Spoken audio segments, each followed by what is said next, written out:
We start with Trey in California. Trey, welcome. What do you got today? Hey, man. Hey, man. Hey, first of all, I want to say I'm excited for your next season of Trunk Fest. I really enjoy watching that show a lot. Oh, thanks, Trey. I'm glad you watch it. I appreciate you watching it and saying that. It's a lot of fun to do. It's quite grueling. It's one of the reasons why I run all around the country. But it's a blast covering these music festivals and being in all these situations and stuff that I'm not normally used to doing in different places and all that. So hope you enjoyed the second season. We did some different things in it, and it premieres on July 7th. 9:30 Eastern on Access. So the first one's going to be Sammy Hagar's High Tide Beach Party, which was last year on the beach. Yeah, and it was real good. It was real good. There's a shot in that because I introduced Sammy at that show, and there's a drone shot that opens the episode. I just saw a cut of it. That's amazing from above on the beach with like 10,000 people, and it's really, really cool. So psyched for people to see it. I still haven't finished the season. I still got to shoot 2 or 3 more, but they're going to start rolling it out on July 7th. So I appreciate everybody watching. Awesome. Just wanted to ask you, have you ever met Pat Benatar? If you haven't, would you be interested in interviewing her? It'd be interesting to see to hear if she even cares about the Hall of Fame or not.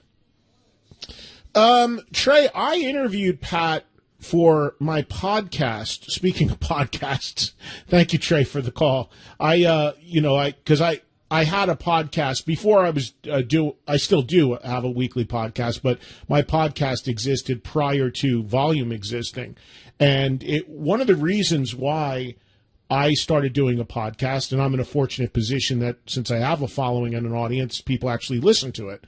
So the reason why I did a podcast back then was because I wanted to be able to do a wider range of interviews because I'm so known and associated with the hard rock metal world, and I'm fine with that, and I'm proud of that. I have no problem with that. But I like straight up rock acts as well. And sometimes, it's hard to sell that stuff when you're the channels you're on and the things you're doing are so heavily skewed towards the metal end. So one of the appealing things at the time for me doing a podcast was the fact that I could have some artists on that necessarily wouldn't be fit the format of the radio stuff I was doing at the time, but that I still wanted to talk to. And Pat was one of the interviews I did. It was with her and Neil. I don't think you could ever get Pat Benatar without her husband now. For the last, 4 or 5 years, there has been a strong marketing push to sell them as a unit. As a matter of fact, probably longer ago than that, because for the longest time now, their billing on shows has been both names, Pat Benatar and Neil Giraldo. And I don't think they even do interviews I don't think Pat does interviews without Neil. Neil does interviews with Pat, but I don't think Pat will do interviews without Neil. So they have completely remarketed that as a duo. I know that they've been together forever, but obviously the records when they first came out were just billed to Pat Benatar. So that's all changed, and it's definitely always a duo sort of situation. So Pat and Neil did an interview with me 3-4 years ago on the phone. So I never met her in person, but on the phone as my podcast. And I don't know if that's still out there anywhere. I have the audio somewhere, I'm sure. Neil was on this show in the studio probably about 1.5 years ago, but Pat was not with him. So to answer your question, of course I'd love to interview her. Most of these artists, when they're asked about the Rock and Roll Hall of Fame, when they are not in it, it's an awkward position for them because what are they going to say? Yeah, they'd love to be in it, but if you're not in it, it's kind of like, hey, well, whatever, we'll see. It doesn't mean a lot. It's more about the fans.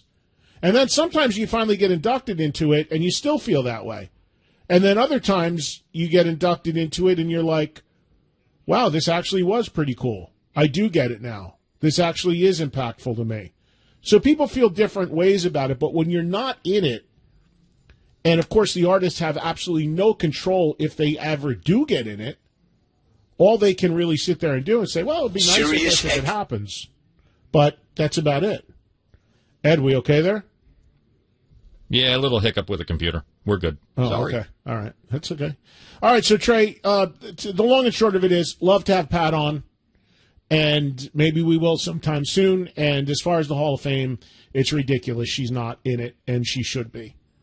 But I think you're just going to, most of these artists are just going to give very diplomatic answers, but I'll certainly ask her if I have the opportunity. Ricky in North Carolina. Hi, Ricky. Hey, Eddie. Ricky. Can you hear me? Go ahead, Ricky. Yeah, I got you, man. You're on the air. Oh, good. Okay. You were talking about motorcycles the other day. I have one, a Harley, that I've ridden to California from North Carolina twice, and but that's not why I called. God bless you, man. I don't have the stones for it, but I'm driving on the car and I'm seeing you guys like, right next to me, just, seeing guys one hand on the handlebar, feet up. I'm like, God, how do you do it? But I wish I had those kind of stones, Ricky. So I called about the last week. Somebody called about the Van Halen, Hagar, Roth, that whole thing. And I'm a fan of both eras. I really like Sammy because I think the piss that Sammy Hagar takes first thing in the morning when he wakes up has more talent as far as singing than David Lee Roth does. But it drives me crazy, and I wish Van Halen fans knew how pretentious they sound and like what jackasses they sound like when they toe the same tired line about I hate Sammy, Sammy's era's not real Van Halen, blah, blah, blah. Just because it's cool to say something doesn't always mean you should. You really can't take anything from both bands. There's two totally different bands. They were both great. They both sold out shows all over the place. It's just like drop the same tired old line. It's over. Yeah, thank you, Ricky. I tend to agree with you. As I've always said, I like both versions of the band. I agree with you completely that I just view them as two very different bands. And I never, ever felt the need to choose a side. And to this day, I don't. I appreciate both for what they are.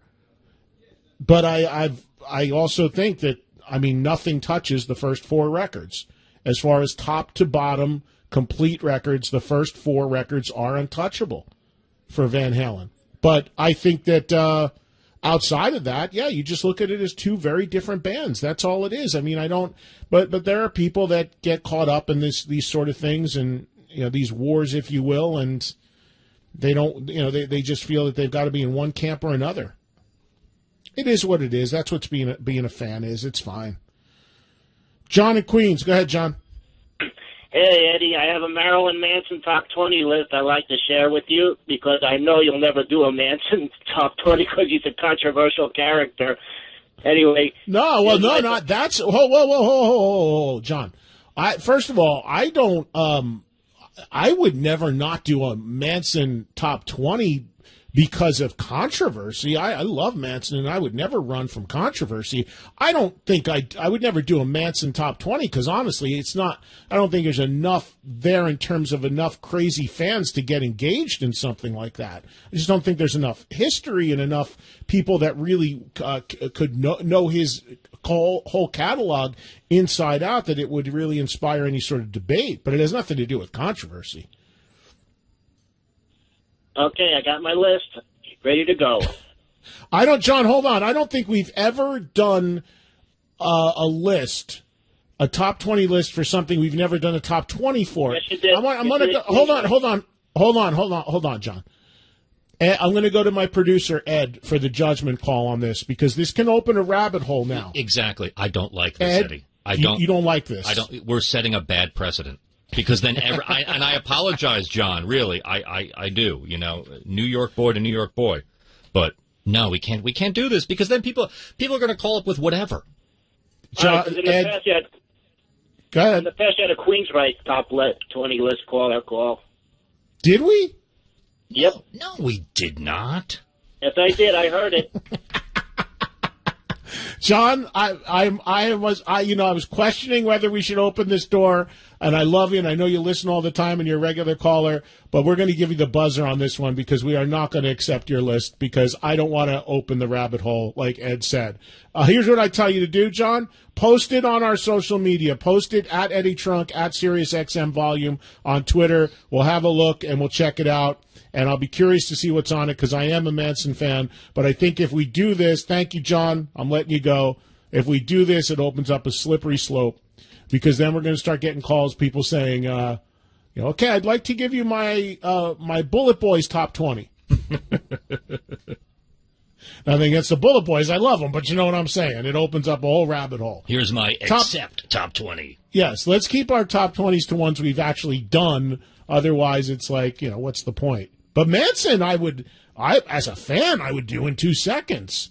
But it's not something enough people can truly sink their teeth into and get involved in to make it a spirited debate or a really tough exercise. And that's what the criteria is for the top 20s. The next one, I haven't figured out the date yet to do it, but the next one we will do, I have decided, is going to be Black Sabbath. So you can see right there the difference. I mean, Sabbath is going to be incredible, especially when you consider Sabbath has that issue of different eras and singers. How many Dio songs do people work into the 20 Sabbath songs? How many Tony Martin songs? Does anybody put an Ian Gillan song in there? So the Sabbath one will be really, really fascinating because obviously Sabbath with Ozzy, that part of the catalog is gargantuan, and you could pick 20 songs easily from that. But we are going to combine all eras to make it even tougher when we do that, and I'll figure it out scheduling-wise, and we'll do it soon. Hey, Eddie, I have my Crocus top 20. Do you want me to read it now? Right. John's a regular, and I love John, but I just nothing. Nothing against John at all, but I think, John, you can understand what we're doing. It could just open up a whole thing where every other call is just going to be people with random top 20 lists that we never even did, and it just doesn't tie in anything. But thank you, John. Post it on social media. Tag me on it if you have Twitter, @EddieTrunk, because I'd be curious to see it. The bulk of my list for Manson would come from, I pull heavily from Mechanical Animals, and then from there it'd be jumping around. I love the Hollywood album. Obviously, some stuff on Antichrist, some stuff on Portrait, some stuff on the recent records, too, like Slow Motion, and like the last 3-4 records all had 2-3 songs on them each that I really like. So my favorite would be Mechanical Animals, but across the board, I could do a 20 pretty easily on that. But again, I'm not going to because I just don't think it's going to get enough interest from my audience.